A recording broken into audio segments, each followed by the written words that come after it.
Les Fenotes étaient à 9 victoires en autant de rencontres en Première Ligue, alors la question est simple, est-ce que les Lyonnaises allaient réaliser un bulletin parfait? Un 10 sur 10? Amis Fenotes, amis Gone, bienvenue dans le blog Fenotes, votre rendez-vous 100% OL Lyon. Aujourd'hui, on débriefe cette rencontre face au Havre, 3e étape du marathon de décembre et dernier déplacement de l'année. C'est parti.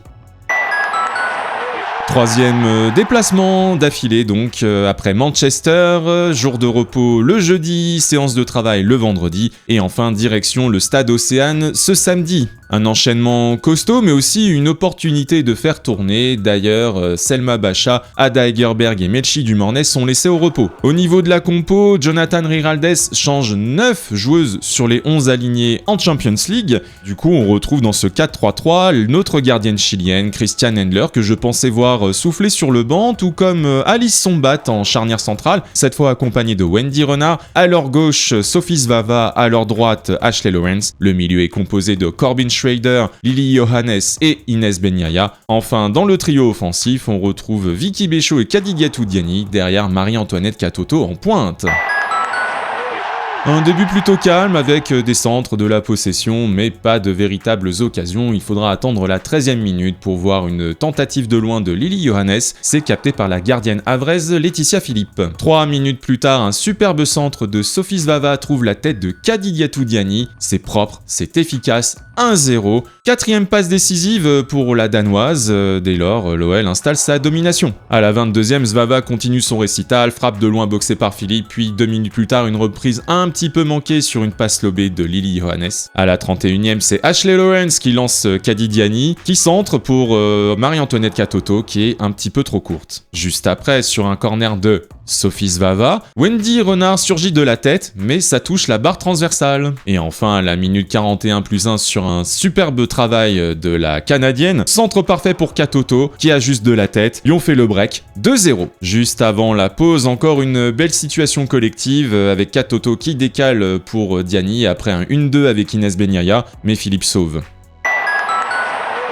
Pas de changement côté lyonnais au retour des vestiaires et là, l'accélération. À la 52e, Corbin Schrader centre. Vicky Béchaud tente un sombrero qui est repoussé de la tête par la défense adverse. La U23 reprend un ciseau magnifique, 3-0. On continue 5 minutes plus tard avec un centre à rater de Lawrence, frappe puissante de Benyaya, 4-0. À la 61e, Katoto lance Béchaud qui monte et trouve Diani, finition clinique, 5-0. Riraldes fait tourner, on change la charnière centrale avec les entrées de Elman Elhage et Tarsiane. Tabitha Chawinga entrera ensuite à la place de Mac. Puis au dernier quart d'heure de jeu, Corbin Schrader et Kadidiani laissent leur place à Lindsay Hips et à la joueuse du mois de novembre, Yule Brandt. Et à la 81e, Johannes lance la Malawite dans la profondeur, vitesse, fixation, frappe, but, 6-0. Et enfin, dans le temps additionnel, sur une remise de Hips, encore notre Tabi, encore de la vitesse et encore de la justesse, 7-0, c'est le score final. Une 4e clean sheet consécutive, toutes compétitions confondues. On dirait que depuis la Juventus, certaines choses ont été corrigées.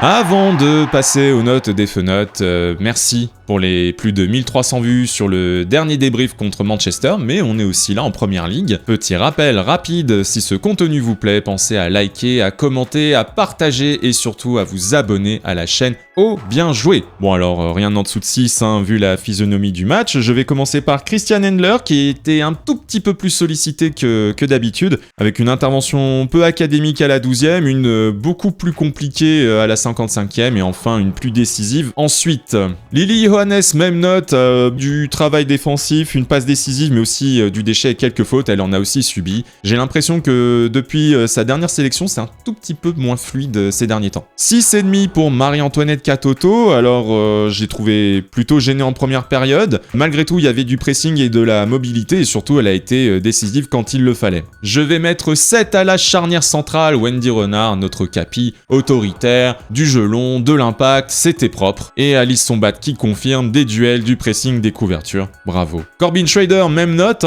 7, de la percussion, du volume, une passe décisive, c'était plutôt sérieux. Je vais mettre 7,5 à nos latérales, Sophie Svava, c'est les coups de pied arrêtés, régularité, c'est de l'activité, de la récupération, une passe décisive, on a vraiment du talent sur le côté gauche. Même note donc pour Ashley Owens, dont j'ai particulièrement apprécié le match, c'est de la projection, c'est des combinaisons, 2 passes décisives, c'est un très gros match. Même note pour Vicky Béchaud, que j'ai trouvé plutôt discrète en première mi-temps, mais beaucoup plus impactante en seconde. Une passe décisive et surtout un très joli but. Et on referme cette vague de 7,5 avec Inès Benyaya, qui accélère le jeu, qui fait jouer les autres et qui marque. Bah c'est très juste, hein. Et enfin pour moi, la joueuse du match, c'est Kadi Diatou Diani. 2 buts, de l'activité constante, des centres, des appels. C'est un match plutôt plein, mais je vais quand même faire une mention spéciale à Tabitha Chawinga. Une entrée décisive et déterminante, elle fait très mal. Et bien sûr, comme depuis le début de cette saison, on va noter l'entraîneur Jonathan Riraldes, c'est 8. De la gestion, de la rotation maîtrisée, une efficacité maximale, c'est quand même 10 buts cette semaine.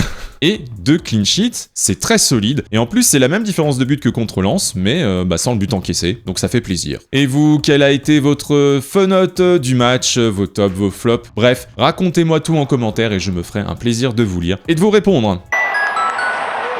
10 sur 10. Bulletin parfait donc. Un Noélion toujours invaincu, toujours leader, toujours aussi impressionnant dans la gestion et qui distance les équipes parisiennes qui ont été toutes deux tenues en échec pour cette journée. Prochain rendez-vous, c'est contre l'Atlético de Madrid. Dernière journée de Ligue des Champions au Groupama Stadium. Il faudra venir nombreuses et nombreux. Voilà, c'est la fin de ce débrief. Merci de l'avoir suivi jusqu'au bout. Amis Fenotes, on n'oublie pas les pouces, les abonnements. On se retrouve très vite car au féminin comme au masculin, l'OL est notre formidable raison d'être nerveux. Bisous!